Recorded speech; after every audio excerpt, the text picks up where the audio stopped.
చెప్పండి, ఇప్పుడు CM Jagan manifesto, అటు చూస్తే టీడీపీ జనసేన ఉమ్మడి మేనిఫెస్టో, ఈ రెండు మేనిఫెస్టోల్లో పేద మధ్యతరగతి వాళ్ళకి అనుకూలంగా అన్ని వర్గాలు ఆగట్టిన విధంగా ఏ మేనిఫెస్టో ఉందంటారు? జగన్ గారి మేనిఫెస్టోనే బాగుంది. జగన్ గారు గత 5 సంవత్సరాలు ఇంప్లిమెంట్ చేశాడు. అదే మేనిఫెస్టో 5 సంవత్సరాలు చేసి దాన్ని ఇంకా సవరణ చేసి దాన్ని కంటిన్యూ చేస్తున్నాడు. కొన్ని పథకాలు పెంచాడు, కొన్ని కొత్తవి చేర్చి దాన్నే కంటిన్యూ చేస్తున్నాడు. గతంలో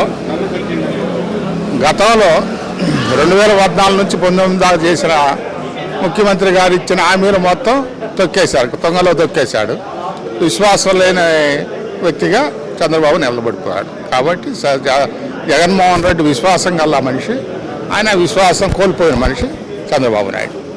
మరి చంద్రబాబు నాయుడు విశ్వాసం కోల్పోయాడని మీరు అంటున్నారు, మరి జగన్ కంటే ఎక్కువ ఇస్తాను అని చెప్పేసి మేనిఫెస్టో మీరు చూశారు కదా. ఇప్పుడు ఏదైతే ఉందో అసలు ఫ్రీ బస్సులు అంటున్నాడు, ముఖ్యంగా అసలు ఎంతమంది అంటే అంతమంది అమ్మకం ఇస్తానండి, ఇలా అనేక పథకాలనే మేనిఫెస్టో పొందుపరిచారు చంద్రబాబు నాయుడు. ఏ కార్యక్రమాలు జరుగుతున్నప్పుడు ఇదే చంద్రబాబు నాయుడు శ్రీలంక వద్ది, మరో శ్రీలంక వద్ది ఆంధ్రప్రదేశ్ అన్న చంద్రబాబు నాయుడు మరి వాళ్ళు ఎట్లా ఇస్తానంటున్నాడో మరి ఆయన విజ్ఞతగా వదిలేస్తున్నాం. ఎట్లా వీలవుద్ది? సాధ్యం కాని పనే కదా. 74 కోట్లకే సాధ్యం కాదు అంటే 1,50,000 కోట్లు ఇస్తానంటున్నాడు. అది ఇచ్చేది కాదు, సచ్చేది కాదు. కానీ ఇప్పుడు ఏదైతే ఉందో సీఎం జగన్ మీద చాలా దారుణమైన తీవ్రమైన ఆరోపణలు చేశాడు. ఇప్పుడు జగన్ నిన్ను చంపితే ఏమవుతుందని మాట్లాడుతున్నాడు. 40 ఏళ్ళ ఇండస్ట్రీ, 14 సంవత్సరాలు ముఖ్యమంత్రి చేశారు. మరి అంత పెద్ద మనిషి అలా మాట్లాడుతున్నట్టే ఆయన విజ్ఞతగా వదిలేస్తున్నాం. ఇంకంతకన్నా ఆయన మనం ఏం అనలేము.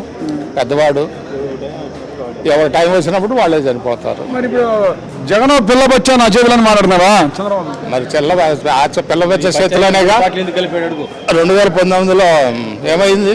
ఆ బచ్చా చేతిలోనేగా దారుణంగా ఓడిపోయినాయి 23 సీట్లతో. బచ్చైతే ఒంటరిగా రమ్మను. టీడీపీకి అంత బలం ఉంటే 2024లో కూడా ఒంటరిగా రమ్మనండి. అప్పుడు బలాబలాలు తెలిసిపోద్ది. మా ఇన్ని కోటాలు ఎందుకు, ఇన్ని పార్టీలు ఎందుకు?